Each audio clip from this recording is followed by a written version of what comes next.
Man, I tell you, but we gotta do this here together. It take a team to achieve the dream. We pay the cost to be the boss. Invest without loss. Young Boss Media, your coverage get tossed. From lab stabs, videos too. Tapped in the movies, the who's a who. Shows, pros, just do it, Bo knows. Entrepreneurs, plan, see how it grows. Fly magazines, we flip the scene. Check out Ray James, he on the big screen. By invitation across the nation. Young Boss Monica, she know what she facing. The leader of the crew, she know what to do. Check her out the front if you wanna come through.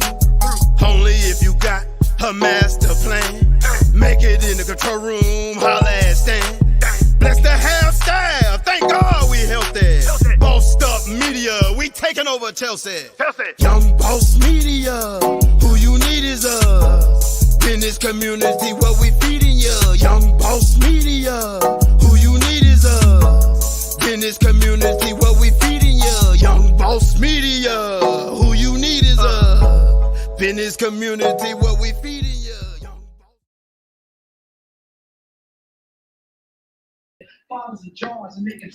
Hey, what's up? We live. Hey, how you doing? Hey, what's going on, Will? Good, good. Yeah, so I want to thank everybody and welcome to the business analytics and strategy segment of today's conference. Today we're going to talk about business analytics, what it is, why you should incorporate it into your business strategy, and just strategy in general. My name is Tivon Johnson. I'm an accountant. I've been an accountant for about 10 years now. I've worked in private, nonprofit, and government. I'm currently working at the U.S. Mint. I'm also in my second year of grad school at George Washington University here in D.C. Dual major, I'm an MBA student, and I'm studying business analytics. So, of course, I have a natural interest in this. And I'm also a wine enthusiast. So you can follow my blog at vonvino.com if you're interested in wine. Also, if you want to learn a little bit more about wine or you just like wine in general, I started a Facebook group called, hold on just a second. Let me turn this off.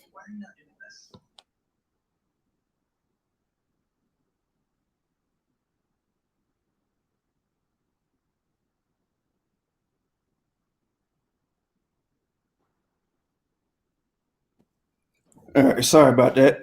I was talking about, so I started a Facebook group called Black Wine Lovers.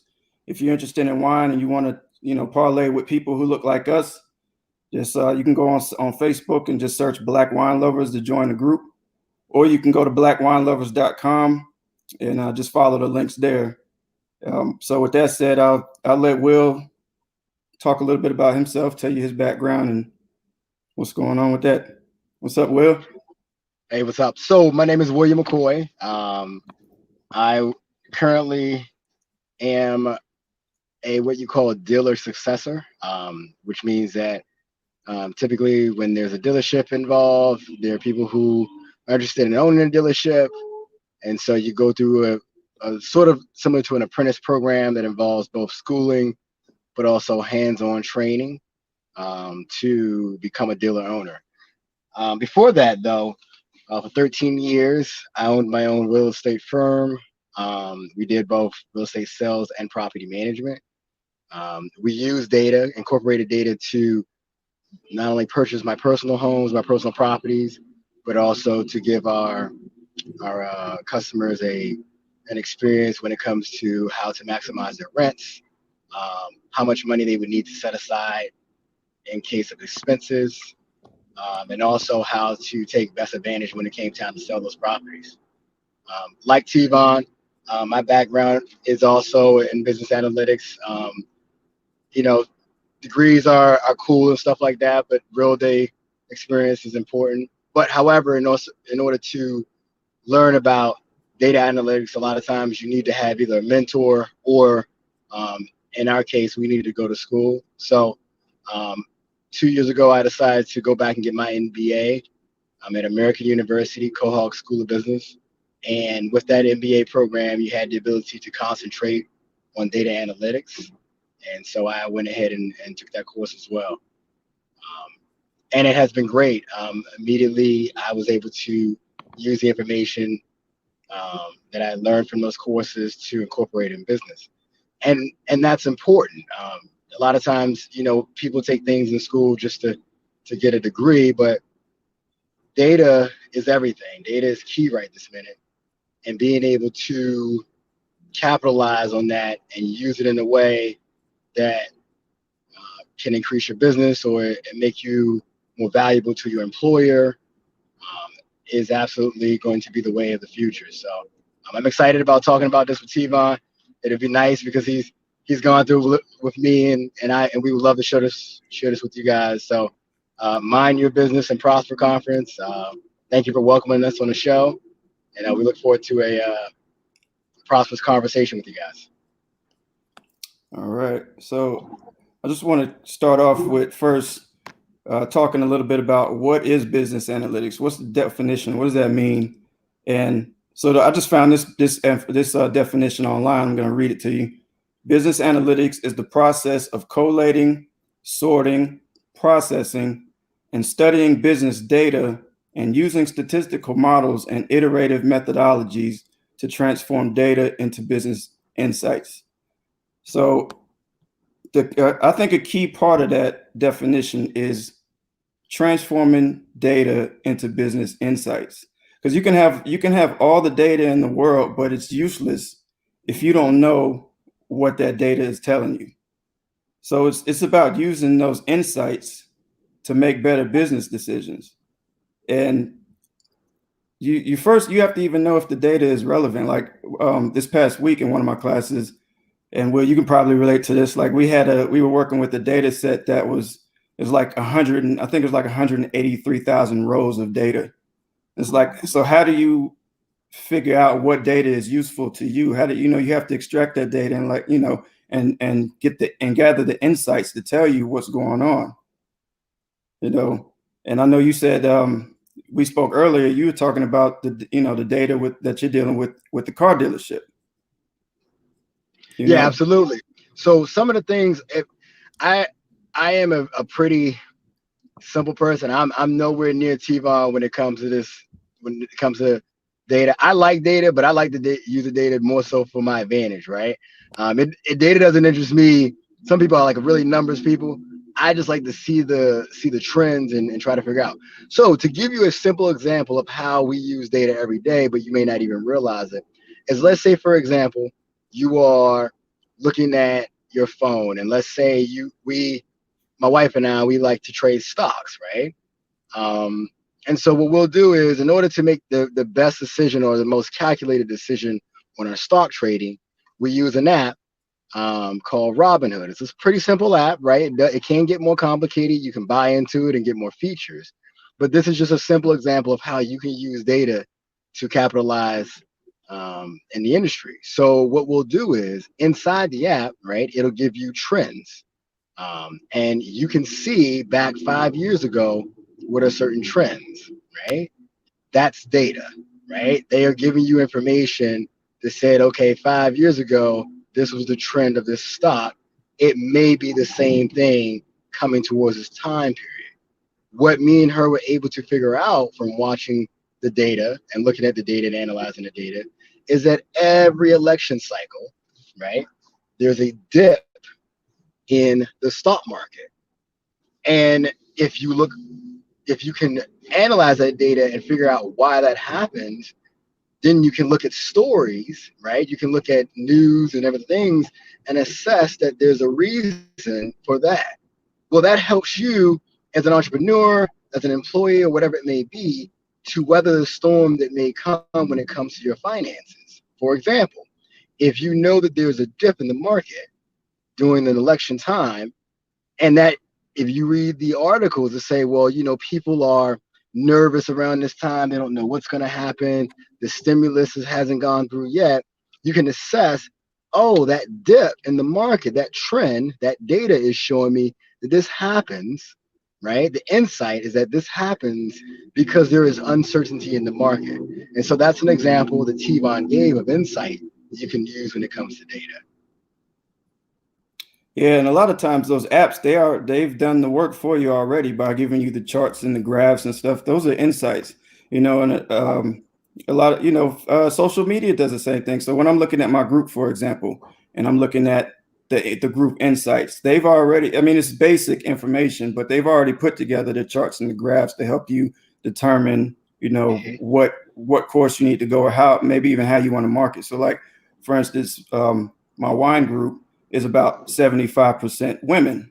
Naturally, women are drinking more wine than men. So it's about 75% women. So information like that helps you with your strategy. Who are your clients? Who are your customers? Who is your audience? And, in my blogging, for instance, so I'm looking at, I use WordPress, and they have a package called Jetpack. And there's other different types of tools that you can use for insights.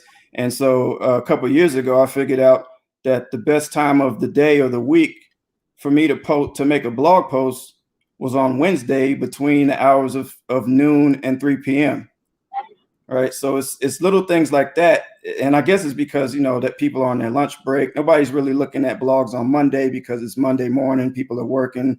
Nobody's doing it on Friday because they're ready to get off and go hang out or whatever. But Wednesday is kind of like the sweet spot. At least, then. I haven't looked at it in a while, but that was, that's an example of getting insights and making decisions based on an insight. That's a simplistic example, but that's basically the meat of what we're getting to here. So anytime that you're analyzing data, sometimes you don't even realize it. Even when you're something as simple as choosing your friend on a Facebook, right? You look at the data of that person. You look at maybe where they grew up, right? That's data. That's data that's being collected by Facebook. You look at what their hobbies may be. That's data, right? You look at who their other friends are. That's data. And then what you do is, even in your own mind, you take all that data that you've collected, right, about that person, and you say to yourself, am I going to friend that person or not, right? And so these are simple examples of like what data is about.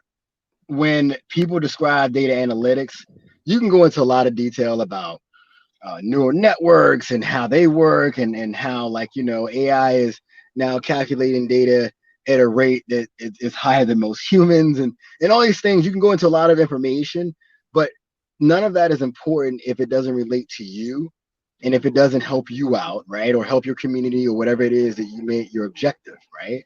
And so going back to what Tivon was stating is that in business, a lot of time you can have a lot of data, you can have names, addresses, and so on and so forth, but if you can't gain any insight from that, then that's the issue. And so what we'll be showing is how that insight is super important.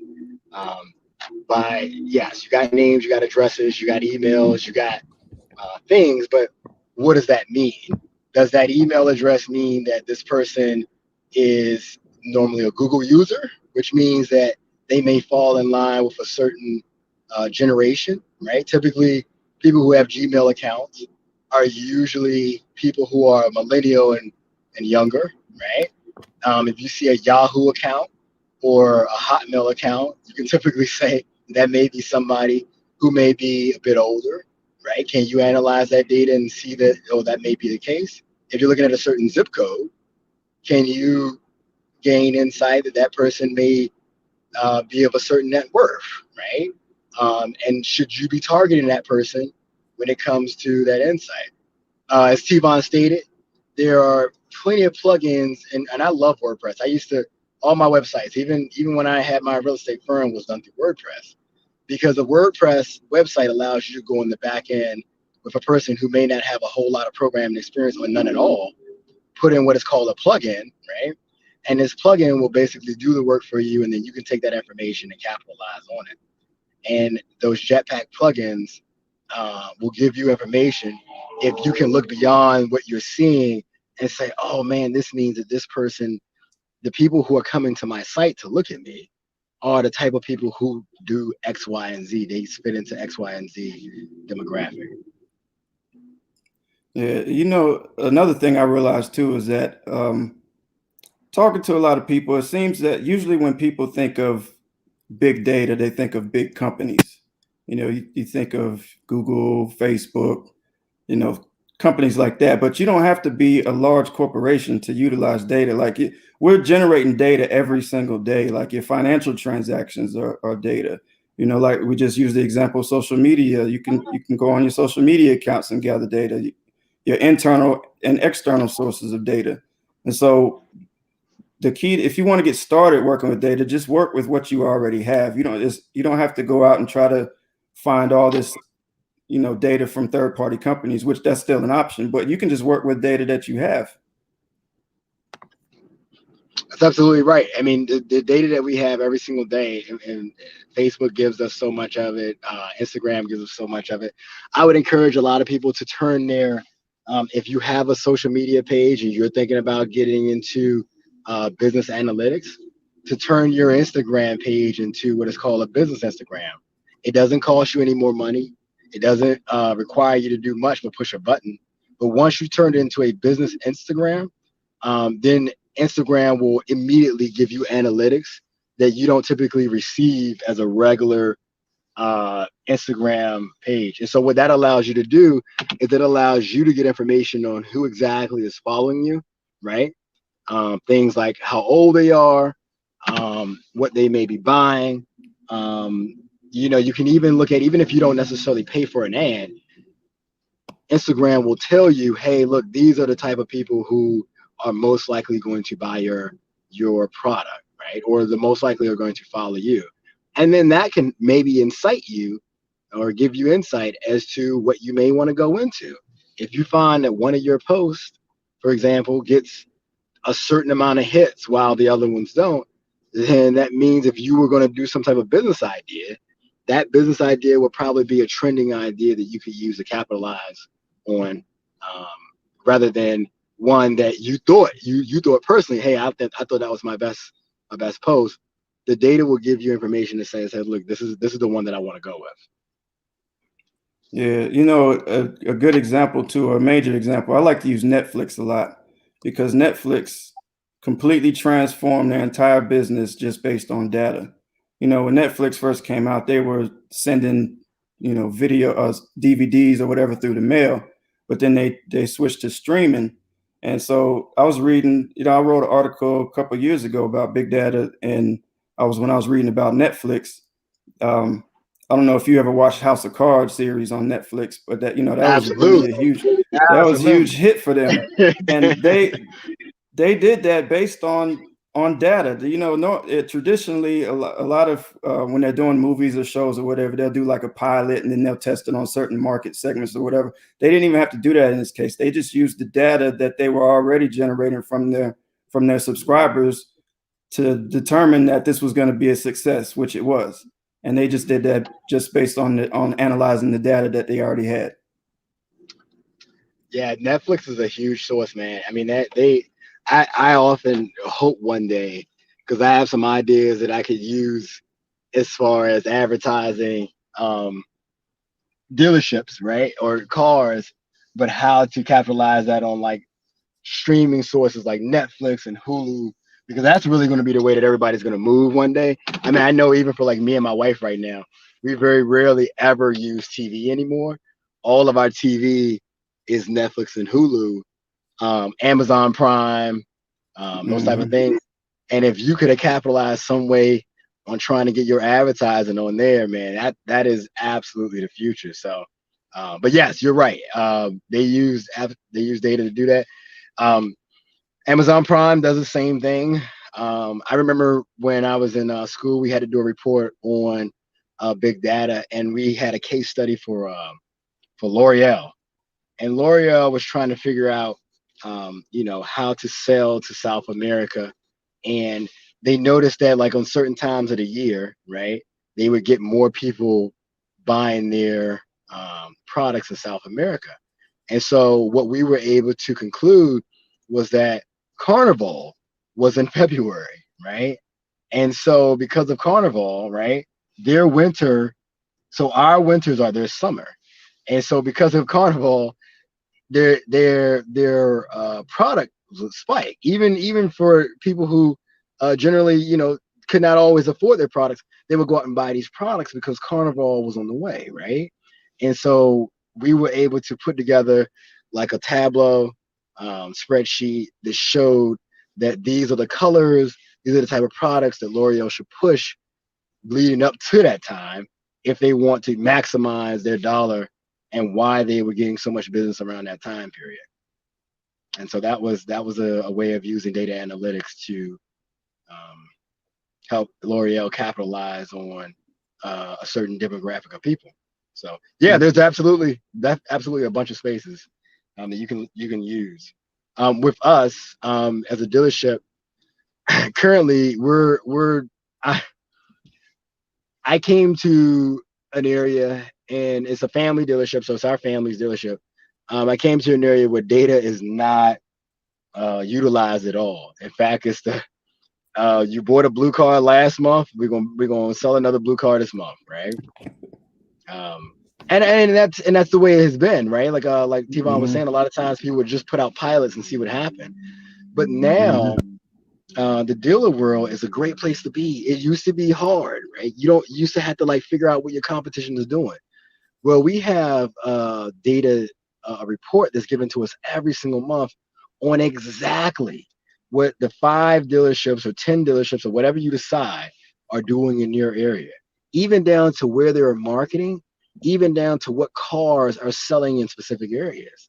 And so with that, once my job right this minute is to try to figure out how to move us from a place where we would just order 3 blue cars, 3 orange cars, 3 red cars, right? Because that's what sold last month, to ordering the cars, but also the packages of these cars that people want. So for example, the Blazer, right? Simple example, right? I was able to see in the data that people like the Blazer, but they don't necessarily like the Blazer when it comes out the way it normally is an LT, right? They like what is called the RS Blazer, but every time you make an RS Blazer, you have to put another almost 15,000 on top of the car just because of the look, right? So a lot of times people wouldn't buy the Blazer because they don't want the RS, but they don't necessarily like the look of the regular Blazer. Well, what you can do is you can order what is called a red line Blazer, or a Blazer with black wheels, right? A black trim. And so what that does is it gives you that RS look, right? Without having to pay the RS money. Well, all of a sudden these Blazers at the price point that people want to be at, but doesn't necessarily have the trim, right, of an RS, now they're moving. Because people are like, I just wanted to look on the outside. I don't really care if I got leather or ventilated seats or any of these other things or red accents. I just wanted that look of the RS Blazer on our car.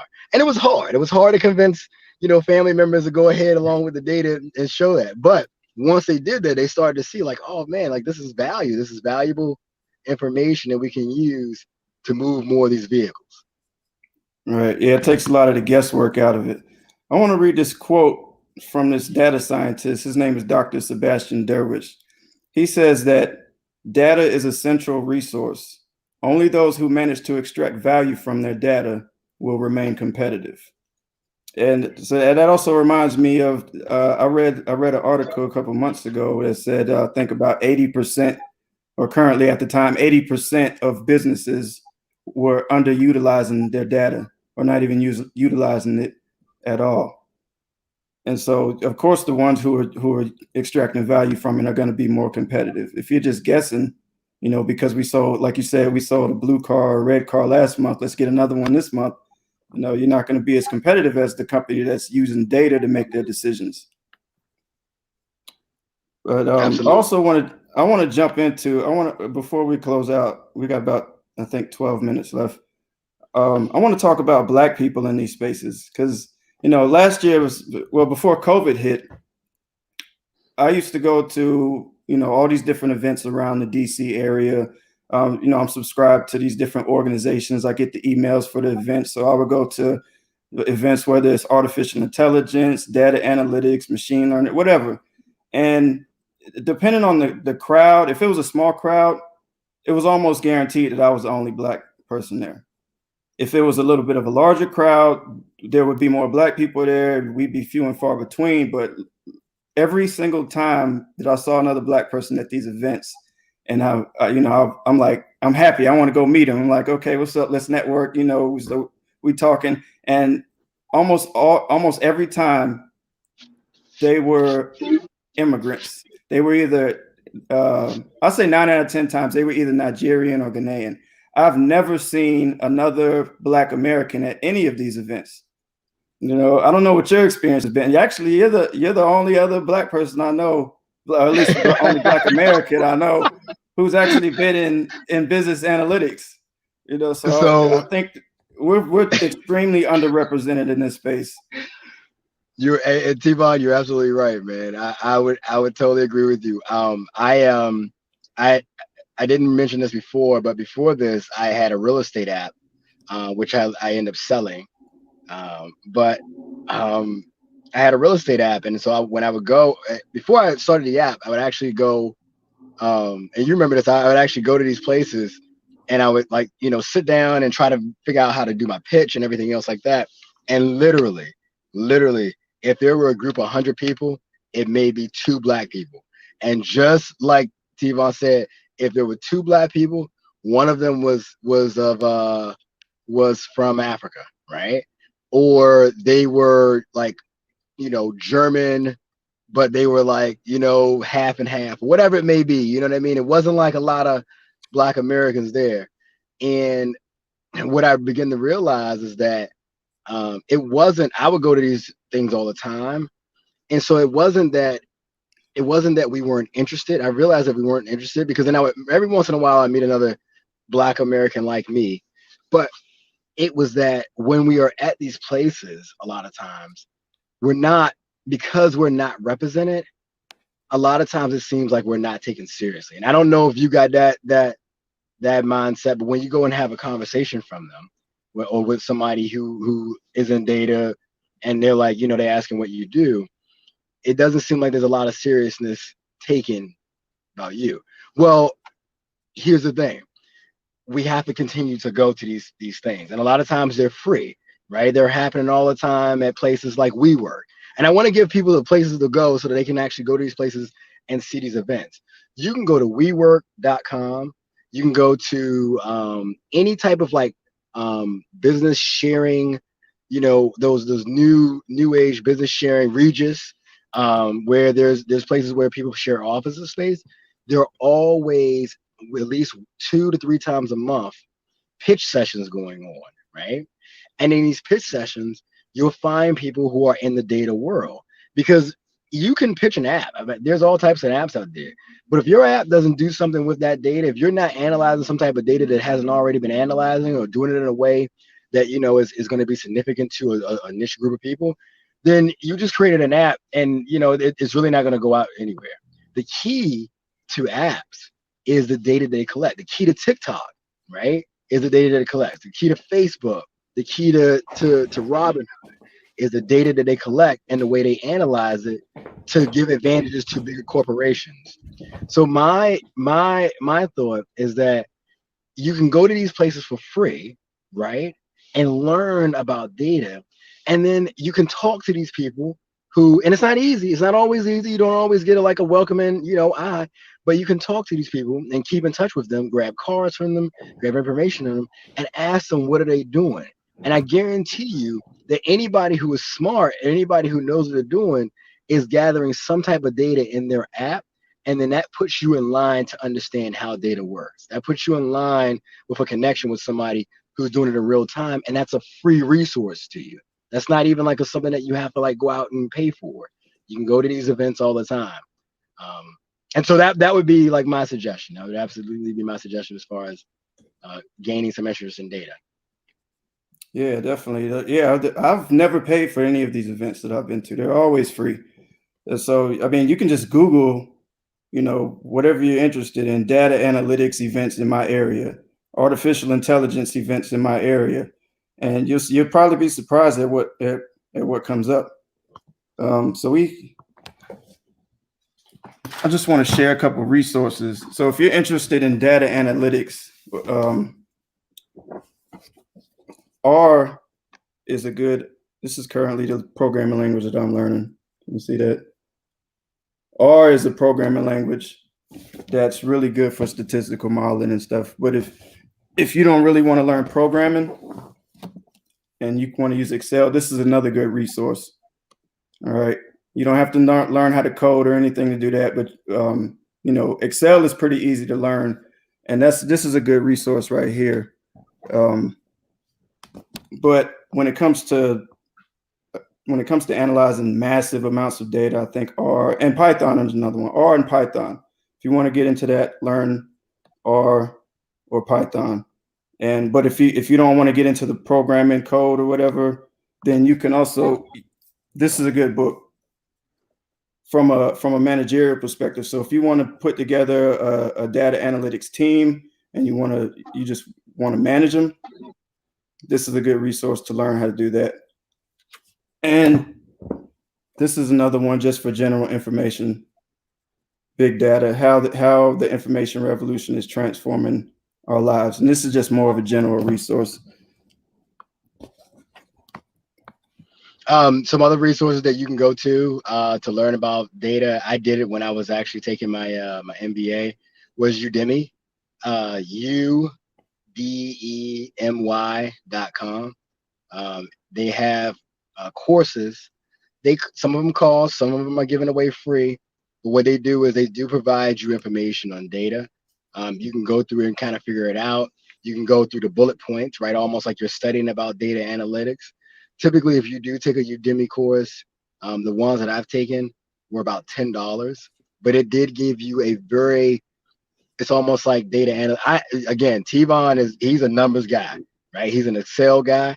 I can't necessarily say that I have those same abilities. So what I had to do was, there was a lot of Excel spreadsheets in this program that I was in. So I used Udemy to learn about Excel, how to use Excel, how to be better at Excel. It cost me $10. I had it for the whole year, right? But it gave me a crash course in Excel and how to literally copy and paste data from all different sources, right? And plug it right into that Excel and then analyze that data in a very quick way to make decisions, right? Or do case studies or whatever it may be. If you're a small business, I would definitely suggest using Udemy as a resource, but also free resources, YouTube. There are a bunch of people out there who just love to hear themselves talk, right? And they're experts in their field, right? And so a lot of them, you have to take, you may have to listen to a few to figure out the ones who are real and fake, but you can definitely go online to YouTube and look at business data analytics, and it will start giving you real life examples, like the ones that we gave to you earlier of Robinhood or business or whatever it may be, on how you can utilize data, looking at an email address or looking even at a last name and figuring out who you may want to market your idea to if you're starting to think about starting a business. If you're thinking about an app, I would definitely suggest you go to any of these events that are held at like the office sharing, peer sharing places. Go to those, you'll find good connections there as well. Yeah, another good, Udemy is a good one. I've used them before. And also Khan Academy, as KHAN, and Coursera. So those are all good resources. A lot of the stuff is free, and the courses that cost they don't cost that much. So it's a good investment in increase your knowledge. So we have about 3 minutes left. Do you have any other closing remarks? Listen, brothers and sisters, you know what I'm saying? And anybody else, I'm not discouraging anybody else. I'm inclusive of everybody, right? But particularly my minority folks, this is a barbershop conversation, right? And this is being recorded, so this may affect me politically one day. But I'm gonna say it anyway. We have to be in business analytics. We have to be in big data. We have to figure out how to get into it. We have to figure out how to use that data to capitalize, because it has been used for years now. It's been used for a long time, and us getting into it now, we may be, starting out a little slower, but it doesn't mean that we've lost the race. there's still a lot of areas that we can go into, and we're going to have to evolve to in order to make ourselves successful. And so data analytics, I remember having this conversation with Tivon when he was thinking about what should he do when it came to his MBA, right? Even you don't have to have an MBA, you don't have to have a degree anymore to get into Amazon. You don't have to have a degree to get into Google. But what you do have to do is you have to learn how to analyze data. You have to learn how to program. You have to learn these skills that is the future of business, right? Cars are going to start driving themselves, right? Whether it's a truck or anything else like that, things are going to start happening that no longer will require a human, but it will require a human to go in and program these things. And so we, as minorities, have to make sure that we are giving ourselves the best opportunity to evolve as human beings are evolving in their work career. And so that is my biggest push right now, is helping minorities understand that this is not an option. This is learning data, learning analytics. This is not an option for us. It's absolutely a mandatory thing if we're going to continue to prosper.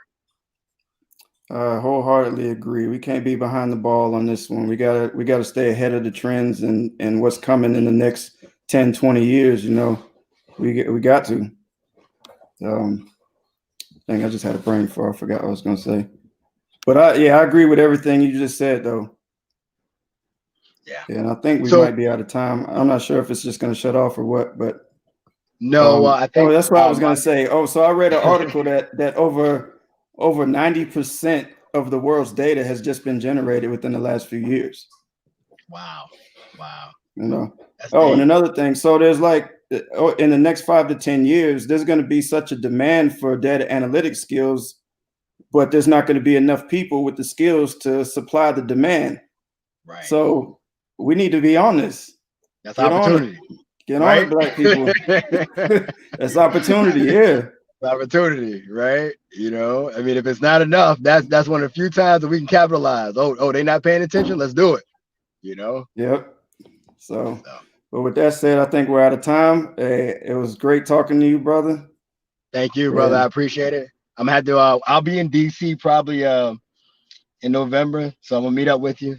We can shake it out about like how things are going with you. Any help you need, any resources you need when it comes to school, you know, I'm always there. Monica, you told us to wave at you, I think, when we were wrapping it up. So here's our wave. Thank you guys for minding your business at Prosper Conference. Thanks for having us. Thank you.